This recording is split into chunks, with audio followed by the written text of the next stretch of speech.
Bismillahirrahmanirrahim. Assalamualaikum warahmatullahi wabarakatuh. Saya Evi Rahmayanti dengan NIM 9021190552, jurusan Manajemen Fakultas Ekonomi dan Bisnis Islam Universitas Islam Negeri Alauddin Makassar. Pada kesempatan ini, saya akan menjelaskan salah satu materi dari mata kuliah Ekonomi Makro untuk memenuhi tugas final, yaitu pengangguran. Langsung saja, saya jelaskan mengenai pengertian dari pengangguran. Pengangguran atau biasa disebut dengan tunakarya ialah istilah yang disematkan untuk orang yang tidak bekerja sama sekali atau orang yang sedang mencari pekerjaan. Umumnya, pengangguran disebabkan karena jumlah pencari kerja tidak sebanding dengan jumlah lapangan pekerjaan yang ada. Dalam sensus penduduk 2001, mendefinisikan bahwa pengangguran sebagai orang yang tidak bekerja sama sekali atau bekerja kurang dari 2 hari selama seminggu sebelum pencacahan dan berusaha memperoleh pekerjaan. Sedangkan menurut Sukirno, pengangguran adalah jumlah tenaga kerja dalam perekonomian yang secara aktif mencari pekerjaan tetapi belum memperolehnya. Selanjutnya, jenis-jenis pengangguran dibagi menjadi 2, yaitu berdasarkan faktor penyebabnya dan berdasarkan namanya waktu bekerja. Yang pertama, berdasarkan faktor penyebabnya, pengangguran dibagi menjadi beberapa jenis, yaitu yang pertama, pengangguran musiman adalah pengangguran yang terjadi akibat pergantian atau perubahan musim. Contohnya petani. Ketika seorang petani telah melakukan panen dan menunggu masuknya musim berikutnya dan tidak melakukan satu pekerjaan selama masa menunggu tersebut, maka petani tersebut dapat dikatakan sebagai pengangguran musiman. Selanjutnya, pengangguran siklis atau pengangguran yang terjadi akibat krisis ekonomi sehingga terjadi pemutusan hubungan kerja. Dalam hal ini, saya dapat mengangkat sebuah contoh kondisi negara kita saat ini, di mana dengan adanya pandemi COVID-19, ribuan perusahaan telah melakukan PHK atau pemutusan hubungan kerja kepada karyawannya. Selanjutnya, pengangguran geostasioner adalah pengangguran yang terjadi akibat jumlah tenaga kerja lebih tinggi dari lowongan yang tersedia. Dan yang keempat adalah pengangguran voluntary atau pengangguran yang terjadi akibat orang memilih tidak bekerja padahal masih mampu bekerja. Yang kelima, pengangguran struktural adalah pengangguran yang terjadi akibat perubahan struktur ekonomi suatu negara. Yang keenam, pengangguran teknologi, yaitu pengangguran yang terjadi akibat kemajuan teknologi sehingga tenaga manusia diganti dengan tenaga mesin. Dan yang ketujuh adalah pengangguran friksioner.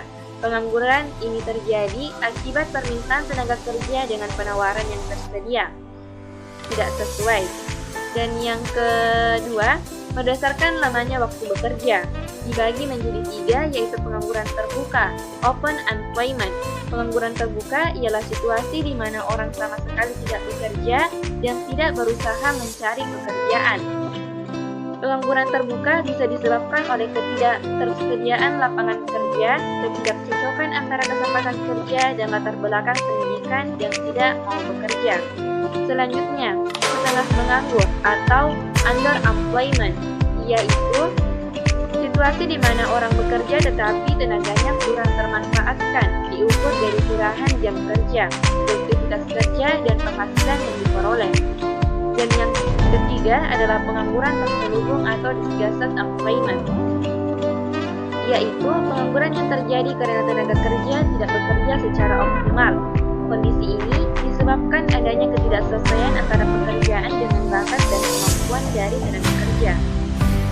Yang selanjutnya, dampak dari pengangguran. Sebenarnya, pengangguran memiliki dampak yang sangat besar di berbagai sektor.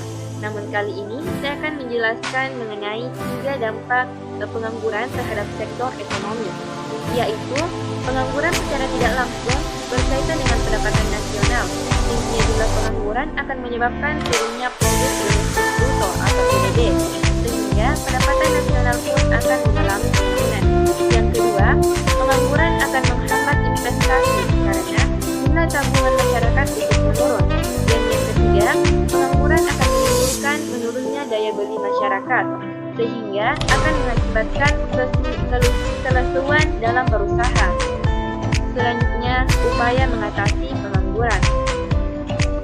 Secara umum, untuk mengatasi pengangguran dapat dilakukan beberapa upaya, yaitu yang pertama meningkatkan mutu pendidikan, meningkatkan latihan kerja untuk memenuhi kebutuhan keterampilan sosial-kebutuhan industri modern, meningkatkan dan mendorong kewirausahaan, mendorong terbukanya kesempatan usaha-usaha informal, meningkatkan pembangunan dengan sistem padat karya, membuka kesempatan kerja ke luar negeri, dan lain sebagainya. Selanjutnya, kondisi pengangguran di Indonesia.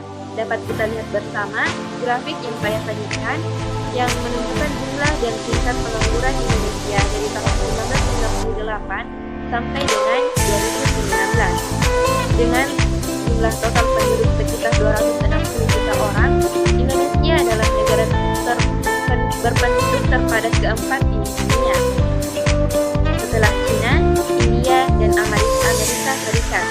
Selanjutnya, negara ini juga memiliki populasi penduduk yang muda karena sekitar setengah dari total penduduk Indonesia berumur di bawah 30 tahun.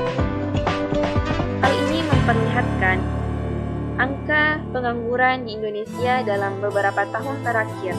Grafik tersebut menunjukkan penurunan angka pengangguran yang terbuka yang cepat di antara tahun 2006 dan 2012. Sebelum krisis ekonomi tahun 1997, tingkat pengangguran di Indonesia pada umumnya di bawah 5% dan pada tahun 1997 sebesar 4,68%. Tingkat pengangguran sebesar 4,68% masih merupakan pengangguran dalam skala yang wajar.